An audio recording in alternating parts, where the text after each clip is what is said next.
ఏమి మాలంతా 4 ఎకరాల భూమి కొన్నాడు. నీకే కాదే ఎట్లయినా నీకే కదా, నీకెవరు తింటారన్నాడు. కొన్నాడు, ఇక్కడ ఇల్లు కట్టిండు బంగ్లా మీద, నన్ను బంగ్లా మీదే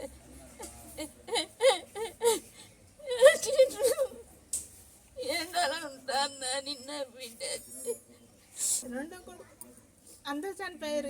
ముగ్గురు వేయిండ్రు.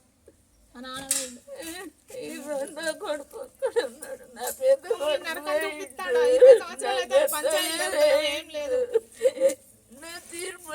మా నాన్న చనిపోయాడు. నేను వాళ్ళ బిడ్డను. అయితే మాకు 4 అన్నలు, నేను ఒక్కదాన్ని. మాకు 4 ఎకరాల భూమి ఉన్నది.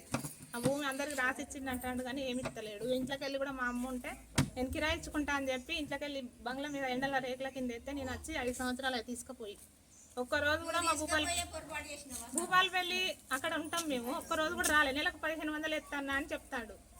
ఆ 1500 ఏం సరిపోతాయి అని అన్నందుకు ఆయనతో కూడా ఇప్పుడు 5-6 నెలల నుంచి ఎత్తలేడు.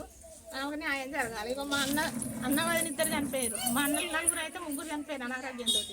ఆ పిల్లలకు కూడా ఆయన జరగాలి. వాళ్ళకి ఇల్లు ఏం లేదు, తిండికి మా భూమి మాకు అమ్మి ఇవ్వాలి. మాకు ఆయుధాలు వద్దు, ఏం వద్దు, మాకు మొత్తం భూమి అమ్మాలి. ఆయనకు కూడా అవసరం లేదు. మరి మా పిల్లలకు పెళ్ళిళ్ళు కాద్దా? న్యాయం చేయరు అంతే. మాకు ఏం లేదు. మా అమ్మకు న్యాయం జరగాలి, మా పిల్లలకు న్యాయం. ఆయన మా నాన్న సింగరేం జాబ్ ఆయనకే ఉన్నది. మా నాన్న సంపాదించిన భూమి తెలియక ఆయన చిన్నప్పుడు ఆయన పేరు మీద చేసిండు.